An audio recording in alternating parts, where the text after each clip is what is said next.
You don't want my heart, you don't want my love. Annyeong guys! Ngayon medyo mahaba-habang lakbayin ang gagawin natin. Pupunta tayo sa Jebel Hais, which is located sa Ras Al Khaimah. Actually, hindi ko ine-expect. Akala ko joke lang yon that it will take 2 hours ang travel mula sa Dubai. Pero guys, legit siya. Hindi ko siya napaghandaan. Sana actually, sabi ko nga, dapat pala uminom ako ng Bonamine kasi medyo nahilo-hilo ako kasi paakyat talaga siya ng bundok. Ang dahilan, sasadyain natin ang 1484 by Puro. So it is the highest restaurant in UAE. And guys, pag nagpunta kayo dito, kailangan magpa-reserve kayo and they have 1 dirham reservation fee. Hindi na masama and medyo mahigpit sila ha. Pag di ka nakarating dun sa time na na-reserve mo, meron ka namang at least 15 minutes. Pero pag no-show ka, magdededuct sila ng 100 dirhams kung ilan yung person na na-reserve mo. Which is, hindi natin sila masisisi kasi hindi naman talaga biro ang makarating or makapunta dito. At syempre, ang isa sa mga binabayaran naman kasi is kung gaano kaganda yung lugar.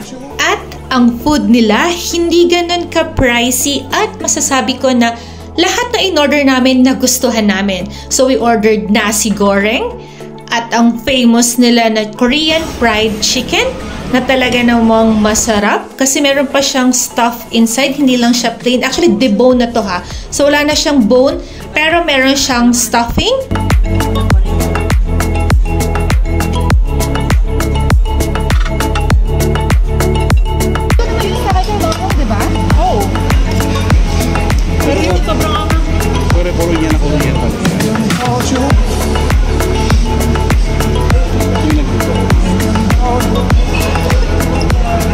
We also have linguine seafood marinara at ang pinili ko na poke bowl. Na-enjoy ko talaga to kasi ang sarap ng sama-samang flavor ng ingredients. At ang kanilang tart tofu pizza na merong black truffle paste, burrata cheese, cherry tomato, arugula, and olive oil. Lasang-lasa mo dito yung truffle niya. You don't want my heart, you don't want my love. You just want me crying over you. You don't want. Dito rin pala matatagpuan ang Jais Leather, yung rice na kung saan meron kang sasakyan. Ang lalim pala, ang tarik. Tapos dadaus-dus ka pababa. Shit. So nagkayaan na kaming sumakay lahat do bagong kain. Pero naramdaman namin yung hapdi sa balat nung araw. Nag-decide na lang kami na, okay, balik na lang tayo ng winter. Ginit, ala, ang bilis nun, no?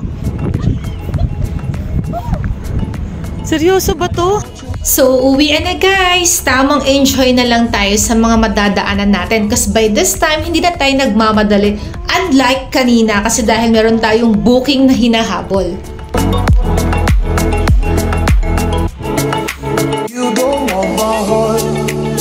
don't want my love, you just want me cry.